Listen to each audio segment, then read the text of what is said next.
For correct time all the time, wear a Bulliver.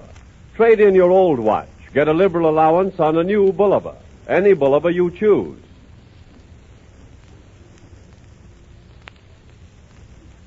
Maxwell House Coffee presents Good News of 1938.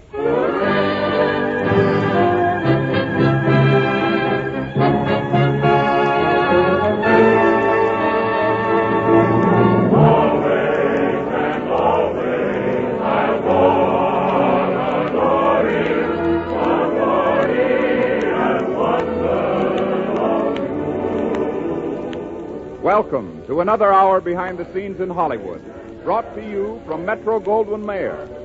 Imagine yourself with us now on Soundstage 30, sitting with the famous stars who have come to broadcast and to listen to our program.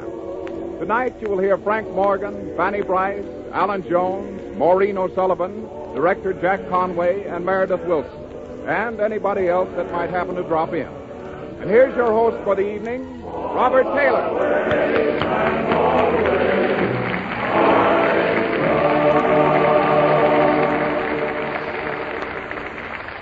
Good evening, ladies and gentlemen. Bob. Well, Frank Morgan. What is it, Frank?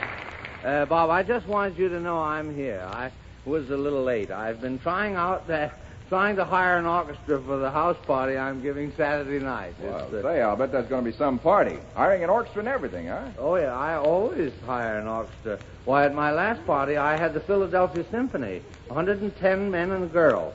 And oh, what a girl. Wow. Redhead.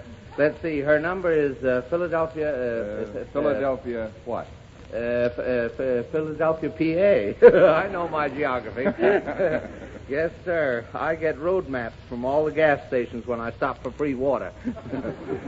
Yeah, but, Bob, have you any idea where I can dig up a good orchestra? Money's no object. What'll you pay him? Well, I'll give him my personal check for $200 or $5 cash. Well, say, Meredith Wilson might like to make $5. What do you think of him as a musician? Well, it sounds like a good idea. Why doesn't he take it up? Oh, Meredith Wilson, yes. Well, confidentially, Bob, he can't read a note of music. Well, that has nothing to do with it. I can't read music, and yet I play the cello fairly well. I play by ear. By ear? Well, don't you find that rather awkward with a cello? I don't think you know a thing about music. Well, I do, too. You're just jealous, Bob. All right. Now, let's say that Meredith Wilson's orchestra was to play an andante movement or an agitato movement or poco lento. Yeah. What's the difference? Yes, well, that's what I say. What's the difference? Who cares? Let them play anything. What's the score? Who's playing? Oh, please, Meredith. Whistle while you work.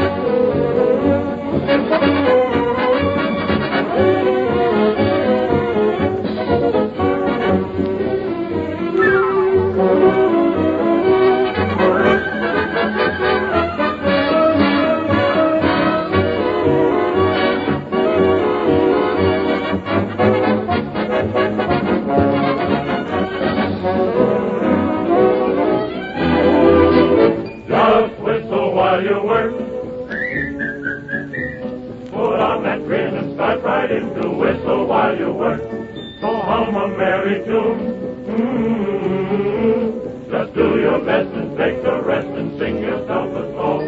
When there's too much to do, don't let it bother you.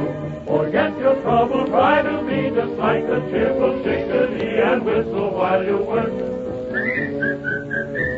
Come on, get smart, tune up and start to whistle while you work. Whistle while you work. Pull on that train and start right into whistle while you work.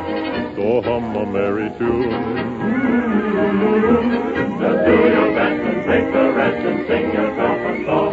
When there's too much to do, don't let it bother you. Forget your trouble, try to be just like the cheerful chickadee. And Whistle while you work. Come on, get smart, do not just start to whistle while you work.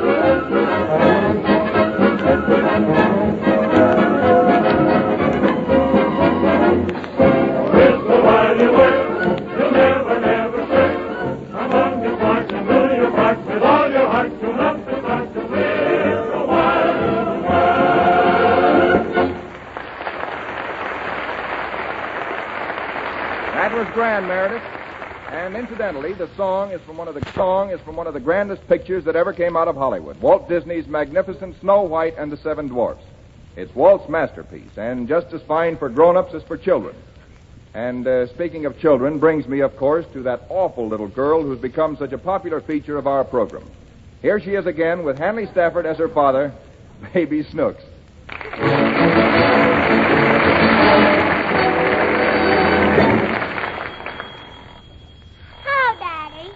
Snooks, what are you doing up so early? What time is it? Why, it's not 8 yet.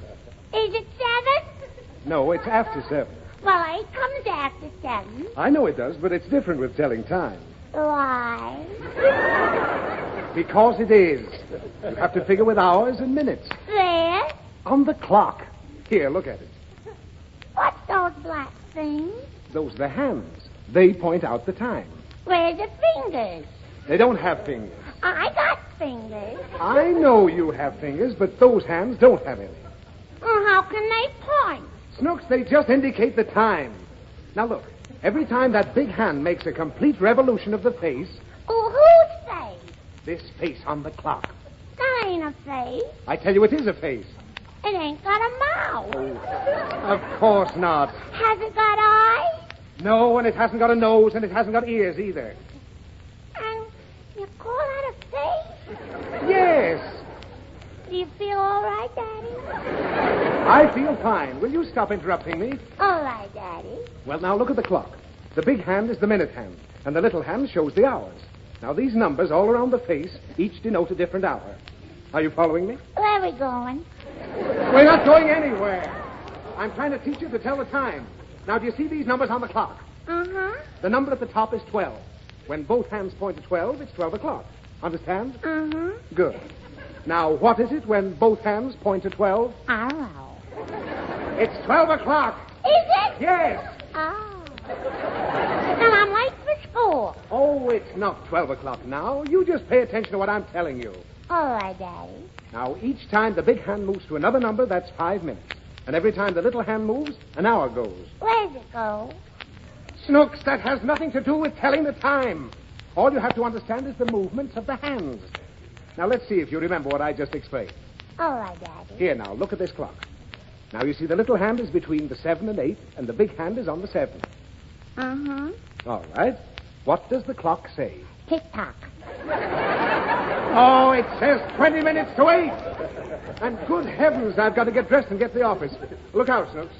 Are you going to shave, Daddy? Yes, and don't trail after me. I want to watch you. Oh, all right, but don't pester me with questions. Why? Because I'll get nervous and cut myself with a razor.